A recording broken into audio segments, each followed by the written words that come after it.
TRS party మీద ఇటువంటి చాలా గుర్తించుకుంటూ వచ్చారు. దీనినే బతికిరు మీరు, మీ బాసులు, మీ ఆంధ్ర బాసులు అందరూ కూడా ఇట్లనే చెప్పుకుంటూ బతికిండ్రు. అయినా బీఆర్ఎస్ నిలబడి ఉన్నది, ఉంటుంది. తెలంగాణ ఉన్నంత కాలం బీఆర్ఎస్ పార్టీ ఉంటుంది. పార్టీలు చేర్చమని ఇవ్వలే మీకు ప్రజలు అధికారం, పనిచేయమని ఇచ్చింది. ఏమో టీఆర్ఎస్ ఇప్పటిదాకా ఇచ్చింది, ఇది ఇస్తూనే ఉంటుంది. ఇది వీళ్ళేదో 420 హామీలు ఇచ్చిండ్రు. ఇలా 40 వచ్చినా చాలు కదా, మనకు అదనంగా వస్తుంది. ఉన్నాయైతే పోవు కదా, కేసీఆర్ పెట్టినా ఎక్కడ పోవు కదా అని ప్రజలు కొంచెం అదమర్చింది.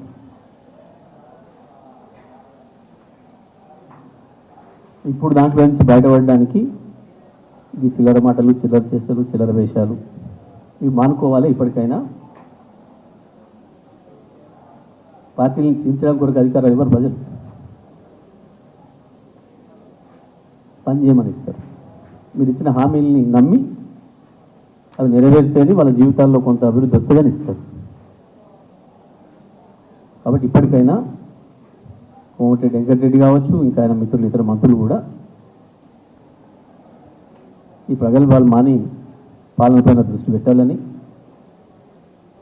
ప్రజల తక్షణ సమస్యలుగా ఉన్న వాటిపైన దృష్టి పెట్టి ఆ కనీసం ఎరువులైన సకాలంకి అందించే ప్రయత్నం చేయండి.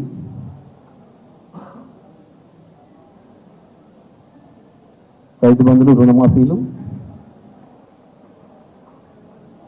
గ్యాసులు ఎరువులైన సకాలంకి అందించే ప్రయత్నం చేయండి.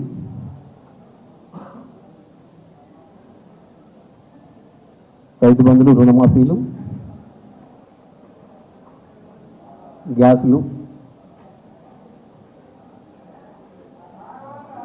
విద్యుత్ ఛార్జీల మాఫీలు వాటిపైన దృష్టి పెట్టాలి తప్ప ఇది కాదు. ఈ కేవలం ఏదో బీఆర్ఎస్ని చీల్స్తామని చెప్పేదాంతోనో, బీఆర్ఎస్ చీల్చడంతోనో ప్రజల నుంచి తప్పించుకుంటామని అనుకుంటే మీ అమాయకత్వం అవుతుంది.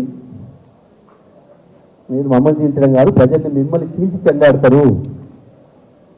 అది గుర్తుపెట్టుకొని పనిచేయాలని చెప్పి హెచ్చరిస్తా ఉన్నాను.